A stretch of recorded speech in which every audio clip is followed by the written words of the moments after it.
Daily use short sentences spoken English रे strong हवा पाई वीडियोटी को स्टार्टिंग रु शेष पर्यंत निश्चय देखिए।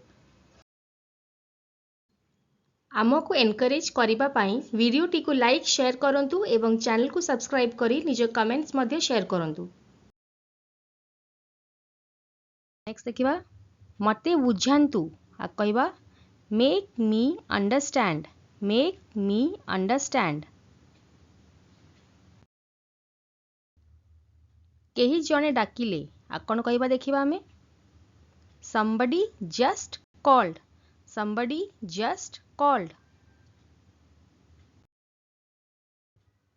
मु तुमको संदेह करे आ कहती I doubt you I doubt you. ये गोटे जिनसे नोटिस करेंगे फ्रेंड्स बी अच्छी बट बीटा प्रोनाउंस कला बेले साइलेंट हो जाए तो से आम पढ़ू डाउट डाउट। नेक्स्ट देखिबा प्रस्तुत हुअन्तु आ कहबा get ready get ready. Next देखिबा टिके रुह होल्ड ऑन जेमती आमे कहू hold on for a minute माने टिके रुह गोटे मिनिट पाई अपेक्षा कर। नेक्स्ट एहा तळे पकांतु आ कहबा put it down put it down. तमे मन खोलिकी कुह you speak frankly you speak frankly. Next गोटे छोट रिक्वेस्ट फ्रेंड्स इंग्राजी रे कथा हबा प्रतिदिन अभ्यास करंतु एहा स्पोकन इंग्लिश पाई अत्यंत आवश्यक। Practice makes us perfect. लेंबू को चिपुड़ी दियो आको इंग्लिश रे कौन कहबा देखिबा ताले squeeze the lemon squeeze the lemon. लोके देखुचंती आ कहती people are watching people are watching.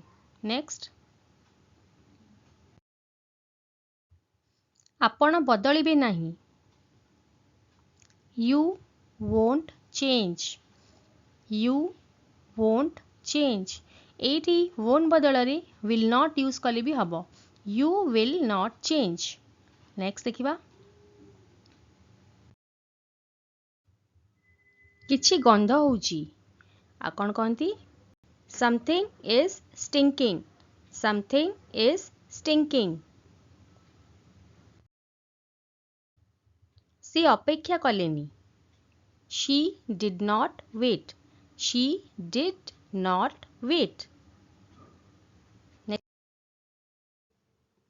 Spoken English improve करिबा पाई दिन रे 30 मिनिट इंग्लिश न्यूज़पेपर जोर शब्द करी पढ़िबा अभ्यास करंतु।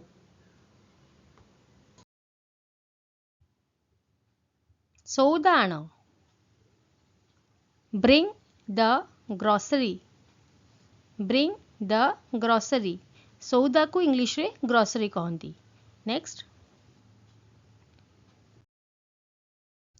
जे पर्यंत आ कहबा unless and until unless and until. Next देखिबा निज पाई देख आ कौन कहबा देखिबा see for yourself see for yourself.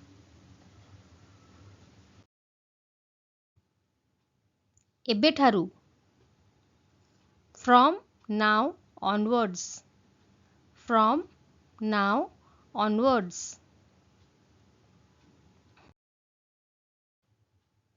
एहा को फेराई दियो आ कहती give it back give it back.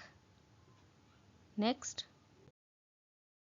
वीडियोटी भल लागुतिले लाइक शेयर आउ सब्सक्राइब करिवे आउ निजे कमेंट मध्य देबे।